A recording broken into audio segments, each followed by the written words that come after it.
Hello and welcome to Navajo County Connection. I'm Navajo County District 4 Supervisor Steve Williams.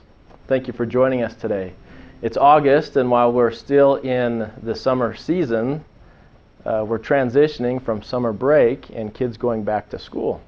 That brings a mixture of emotions. I wish it was just a mixture between joy and happiness, but maybe there's some other emotions that are mixed in there as well. We thought it appropriate to have our Navajo County School Superintendent, Jayln Gerlich, join us today to talk about transitioning back to school. Jayln, thanks for joining us. Thank you. I know that you've been a guest on our show a number of times, but for those that may be new to the show, would you just take a moment and talk about your background in education and your time with the county? You bet. I've been in education in Arizona for 31 years now, classroom teacher, administrator, and now as county school superintendent. County school superintendent, I was appointed December 1st, 2015. So I've been doing this for a little while now. And it's always nice to see all the aspects of schools that we have coming into our county. Yep. And you have a team that you lead. How many are on your team at Navajo County? We have our office staff, which we have, we're fully staffed now with 4. We also have, with my associate superintendent, Lanny Gillespie, we have the Special Services Consortium that comprises approximately 25 employees. And then we have our Navajo County Accommodation District, which we run our alternate school. And we have 1 full-time teacher and 2 part-time teachers that are handling right now. Our enrollment there is approximately 22, so we're up and growing and serving the county that way for our at-risk youth. So you help to lead and serve alongside a good number in your team. Mm-hmm. Thank you for what you do. How many school districts are there countywide, and what number does that transition to as far as how many schools we have countywide? We have 14 school districts. 12 of those are what we call regular K-6 or K-12 districts. 2 of those districts are what we call JTEG or CTE, career and technical districts. And we have one in the south, which is called NABIT, and we have one towards in the northern part of our county called Native. And then Navajo County Accommodation District, so for a total of 14. That translates to 46 schools. 46 sites. schools, sites north to south in the Mm-hmm. county. Correct. That's great. Mm-hmm. So the school year has actually just started. Mm-hmm. What, from an administrative perspective, what does that entail? You know, it's getting all those final polishes. If you're not fully staffed, wanting to look at acquiring your staff, whether it be bus drivers, teachers, classroom aides, cafeteria, whatever that needs to be filled. Looking at all those aspects that you started before the school year, bus routes, drop-off zones, safety, all those, are they working? Do we need to refine them? Reflecting back and seeing what went well with the start of the school year, what could we do better? And that's an endless process. It never ends. And for us, this particular year, it's school board election year. And so working with your school board, talking with potential candidates if they're interested in being on the school board, and bringing them along so they understand what goes on in that school district. Before the segment began, you and I were talking off camera about some of the ways that the rest of us that aren't in administration of the school, some of the things that we can do to help make a school year successful. And our viewers may enjoy hearing from you on this. So what are some things that the rest of us can do to try to help make a school year successful? You bet. Communication is the #1 thing. If you see something going on with your child and you want to make sure that teacher is aware of it right away. Don't let anything fester and say, well, they'll take care of it later. Take care of it when it's small, and that helps bridge those miscommunications that could arise later. It sounds funny, but look in your child's backpack.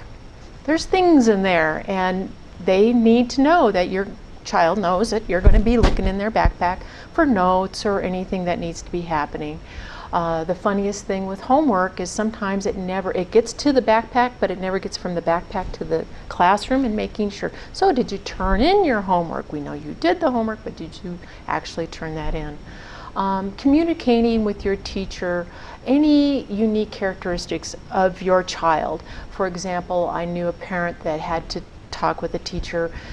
Their child would get a cold, and whenever they got a cold, their hearing would go decrease. It wasn't as accurate as before, and just making sure that teacher was aware of that. So if you're talking behind them and they are acting like they don't hear you, they really can't, because they're got a cold, they've got an allergy, something's going on there. So any unique qualities that helps that communication. A lot of our class sizes are 25 or up to 30. So getting to know each child quickly is a difficult task for a teacher. So whenever parents can bring in those little insights, it's helpful. Another issue, and I'm going to encourage all our high school parents, is, and most high school students do not appreciate this advice. They appreciate it when they're 19. Go to the child's parent-teacher conference, even if they are a straight A student, a really good student. And in fact, I implore people to do that, especially for them. And the first time you go with them, you're going to model with your child sitting beside you how to ask questions and to become that positive advocate for themselves. And then the next time you go to that parent-teacher conference, you're going to turn around and say, do you have questions for the teacher? And so they start asking the questions, because the parent-teacher conference is about them. And then next thing you know, hopefully when they're a senior, you can ask the question, so anything going on at school? Oh yeah, I had to talk to Mr. X about those assignments I was behind on. I took care of those. Because as they leave high school and they're 18, now they have to advocate for themselves in university, apprenticeship programs, any kind of technical school, jobs. They need to learn how to ask appropriate questions, and that has to be modeled. And they don't always appreciate when the parent, my child did not appreciate it, but later on they thanked me for, you showed me how to do that. And it was painful as a 16-year-old, but then they really recognized, oh, that was a skill I wouldn't have learned anyplace else if it hadn't been modeled for me. And sometimes we have to let the teacher understand this is a skill I want them to learn. And so they should start advocating for themselves. So communication is, for me, the driving force for good success in the school year. So what I hear you saying is be a proactive parent. Mm-hmm. And particularly with younger kids, I have two in elementary school. Mm-hmm. Those are a little bit easier to go through their backpacks with. Yeah. But I actually appreciate your suggestion on parent-teacher conferences with high school mm-hmm. age students, and to sit down together. Because I know sometimes I've gone to parent-teacher conferences by myself, or my wife has gone, mm-hmm. or we've gone together, but not with the kids. Right. That's a good suggestion, to be able to have the kid sit there with you mm-hmm. and then learn from the example. Yeah, and eventually what you're wanting to promote is being able to pass on. So you're not asking the questions anymore. You're not having to be proactively there. You know and feel comfortable. They know how to advocate for themselves. They're now on their path to adulthood. And so you're not having to, when they're 22, saying, well, why aren't you successful at university or whatever? They know, well, I should have been on top of this. I know I should have checked this. Because once they move on, that is up to them. They're adults. And, my experience has been teachers are so accessible generally, and just mm-hmm. welcome interaction from the parents. Also, I think most schools give the students the ability to track where they're at in class mm-hmm. on an ongoing basis weekly, and parents can track that online with mm-hmm. their kids and stay on top that way. So it's a lot easier now, yes, it seems like, to stay on top of things if you're a little proactive at mm-hmm. it and intentional. And make sure that your child is engaged in that right alongside you. My last tidbit is for those students in 8th grade particularly. They need to recognize up to 8th grade we're practicing. Once you go into high school now, you're earning credit.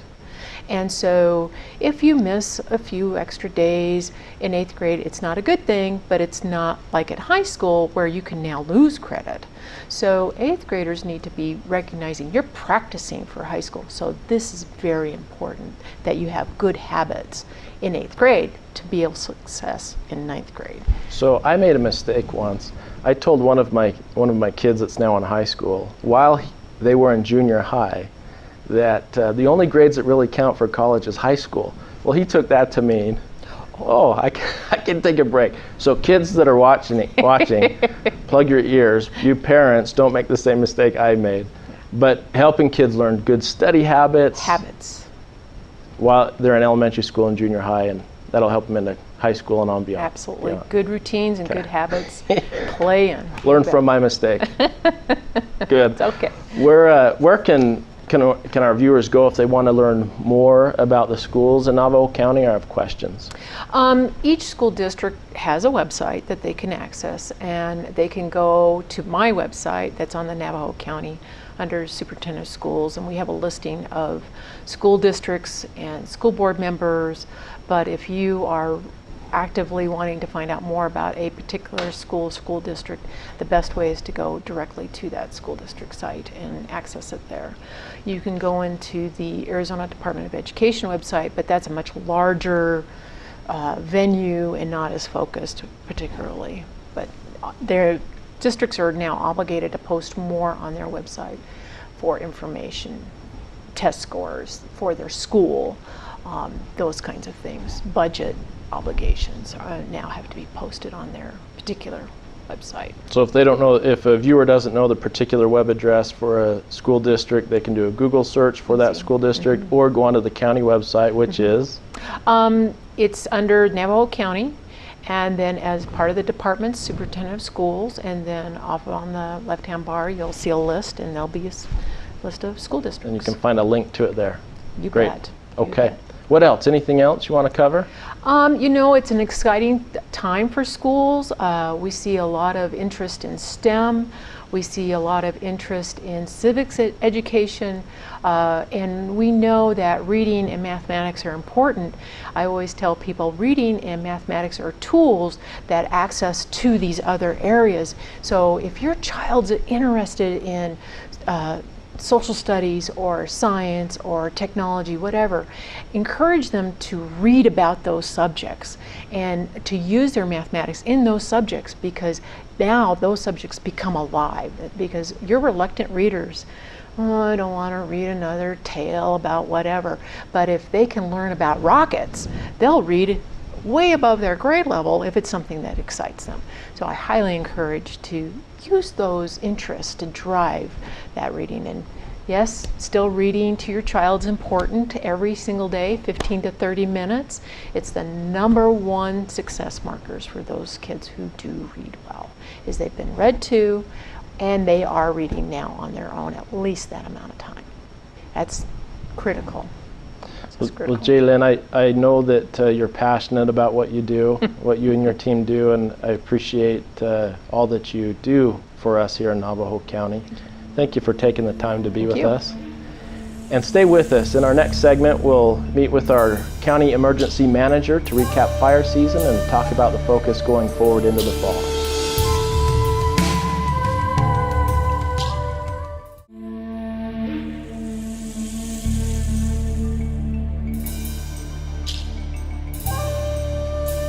Welcome back to Navajo County Connection. We're now joined with Navajo County Emergency Manager Catrina Jenkins. Catrina, thanks for being here today. Thanks for having me. You're a regular on Navajo County Connection, but for those viewers that may not have been introduced to you before, would you take a moment and tell us your background and how long you've been with the county? Yep, I'm celebrating 17 years with Navajo County so far. I started out as a dispatcher, and here I am today in emergency management. So I've been with the family for a while now. Yes, you have, and you've done a great job. Yeah, You're a great member of the team. Appreciate that. So to what we're here to talk about, fire restrictions have been lifted. We've been fortunate and blessed to have the monsoons come in and get rain, and that's a huge relief for many. But are we completely done with fire season? So yes, we are absolutely thrilled that we were able to lift those restrictions, but fire's always going to be a danger to our communities because we live in a wildland-urban interface. So we have trees, and trees burn no matter what time of year it is. But currently the threat is on the low side of the scale, so we are happy to have that relief, that little reprieve. But we don't want our citizens to mistake that, you know, it's okay to just go crazy out there. We do still have lightning strike fires going on. There are a couple in the county burning right now, but there's no threat to any of the communities or homes at this point with those. They're actually in the forest doing good things for us. Fire crews are out there managing them and keeping them contained to those areas. They're doing burnout operations, so there's some smoke in the air right now, but other than that, we're looking really good. Good. I know that you'd mentioned there's a few small fires that are burning right now, lightning caused. This last fire season, we had some small fires. We had 377 fire was the biggest one, but even though we didn't have a catastrophic or a really major incident, was our management team prepared for a large-scale incident if it came? Absolutely. So our emergency management team, or we kick into it, it's called an Emergency Operations Center team. We train year-round so that no matter what the disaster is, whether it's flooding like we had in Joe City a few weeks ago, or fire season, or a major winter storm, it could even be a man-caused disaster. We're ready year-round. So. And one of the things that we have to help notify our citizens and to be safe in a catastrophic event is Ready Navajo County. Right? Yes, and we encourage citizens to sign up. It is free, it is safe and secure. We're not going to call and sell you stuff, based on your sign up. So we encourage our citizens to sign up because we are going to send out that information that you need to know in a big hurry if there's something going on. If you don't hear from us, that's kind of a no news is good news thing, but Ready Navajo County is our alert system. We've had it in place for over 3 years now, and it works great. For example, back to the Joseph City flood, we were able to alert the residents of Joseph City that was going on and what to do. Give them instructions on where to go and what they needed, if they needed sandbags, where they could find them, that kind of thing. So if someone signs up for Ready Navajo County, they can get an alert through email, through text, right, phone message? Yes.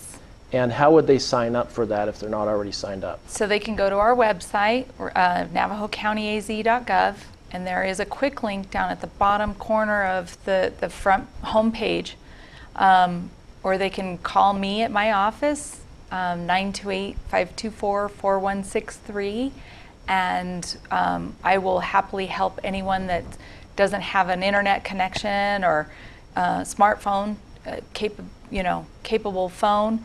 We'll make sure that they get signed up so that if it's a landline, like you said, or an email, no matter how they want to be notified, and it's entirely their choice. And they can select how they want to be notified. And they can select the order or anything they want. So, yeah. Do you happen to know how many have signed up for Ready Navajo County? I do. We currently have approximately 27 to 28,000 people, which is only about a quarter of our citizens, so I'd really like to see that number go up this year, so that everybody's aware of what's going on in their community if something does happen. Right. Last figures I heard, I think we're around 112,000 in Navajo County, give or take a little bit. And so 28,000 sounds like a great number, but there's still a lot. There's still a lot that don't have it. That could benefit. Yeah, and we do go all the way up to Kayenta and Shanto to the very northern Utah border, and all the way down to Sibique and Carrizo, all the way down to the Gila County border. Right. So we are from one end of the county to the other and side to side. It doesn't matter if you live inside the city or an unincorporated area, as long as you have one way of letting us reach you, you'll get a message. One last thing on Ready Navajo County. They'll put in their information on where they live, which means I live in Sholo. I didn't get a notification that there was flooding in Joe Right. City, correct? So Right. they would get notifications region specific. Right, and you can select every city, town, chapter, or village throughout Navajo County, or just the ones you want to know about, like Sholo. If you live and work and play in Sholo, pick Sholo. But if you have friends or even family members in another community, you might want to be Get kind updates of there as keeping well. an eye on them. You can select those communities as well. And the Good. good thing about our system, we've kind of matched up with Apache County. So some of our friends and family members live in a different county. Apache County has the same system. So our twin county there, you know, we partner with a lot of things, and that's one of those things. So Good. Ready That's Apache good. County. I'll plug for my friends Ready too. Apache County. Ready Apache County. Ready Navajo County. There you go. Good. So as we transition into fall, is there any weather concerns or dangers that we need to be aware of? Right. So, like we said before, fire season is kind of a year-round thing around here anymore. So we could have a little dry out period. We're still seeing some monsoons, which is great. That could dry out and cause some concern, but we're not too worried at this point. We do have a few lightning strike fires going on, but those are being managed, like I said. And then moving into winter season, we of course work with our friends at the National Weather Service to keep an eye on any major storms that are going to hit our area and cause dangerous situations, possibly power outages or things of that nature. So you'd mentioned winter. What can we do to continue to prepare for winter and also into next year's fire season? Sure. So what I would ask that all of our citizens do, take advantage of our mild weather going on right now and get out there and do the cleanup work to make their home fire-wise. Fire-wise is the words, the terminology that we use to make our homes defensible in case of a fire. Trimming up the tree branches, making sure they're 6 to 10 feet up, so that those lower ground fires don't catch those trees on fire. Making sure the ground fuels are picked up and cleaned up, the pine needles and leaves that have fallen. Making sure your gutters, vents, and decks are clean underneath even. These are all simple things that we need to do year-round, not just in the spring when, for example, this year we went into fire season really early. Because we didn't have much of a winter last year, our conditions warranted going into fire restrictions as early as April. So those chances and those opportunities to do that yard work may not happen during the spring when we traditionally used to do it. So take advantage of doing it during the fall, when, especially right now when we are in a low fire hazard state and we don't have the winds typically. Unless we have a storm coming in, of course. Good time to clean up without those winds, right? Yes, definitely. And just, we would ask that whatever you do, don't wait till April or even May especially, because by then we will be in fire restrictions, most likely, and we don't want to have your home on that list that's not defensible for our firefighters. What I hear you saying is be proactive and intentional. Yes. Is that right? Definitely. So fire-wise, we've touched on fire-wise briefly, but if someone wants to learn more about how to be fire-wise, where can they learn about that? So there's a couple options. You can go to our website at navajocountyaz.gov/emergency management or firewise.org. We have some of the Firewise information and some links on our website, and then of course firewise.org has a lot of information as well. Also stop in and visit with your local fire departments. They're there. They can go out and assess your property for you and tell you exactly, if you're not sure what needs to be done to make your home defensible, they can help you pinpoint just exactly what work needs to be done. And some of them will even pitch in and lend a hand if you can't do it yourself. They're willing to make our community as safe as possible for our residents. Sure. Good. That's good. what about emergency management in general? Is there other information that if the viewers wanted to go to learn more about emergency management in general, where would they go? Again, go to our website. We have a lot of information, whether it's planning for the different hazards and risks for your community, because not everybody lives in the trees, and some of us live in the central part of the county where we have trains going through and might have chemical spills or something like that, or whatever the case may be. But our website has a lot of tips and information. They can also go to our Facebook page. We continue to post those preparedness things about getting a kit ready, making sure you have enough food and water and prescription medication for at least 72 hours, if not more, just in case there's a problem. Those kinds of things we always have on either, like I said, our website at navajocountyaz.gov or our Facebook page. And then we can pass on the information to neighbors and friends and help each other. Share widely. That's good. Anything else that you'd like to touch on? No, just, again, I love that, being intentional and being proactive, making sure your home is safe for whatever the threat or the hazard is. That's what's most important to us at this point. We want to work with everybody that we can, but we're only a couple of people and there's a lot of folks out there, so making sure that they do everything in their power. And it's simple stuff. Well, Catrina, we appreciate all that you do for Navajo County, for the citizens countywide. It's my honor. And appreciate you taking time to be with us today. And thank you to each of you for joining us today on Navajo County Connection. We hope to see you next time. Once again, I'm Navajo County Supervisor from District 4, Steve Williams, and have a great day.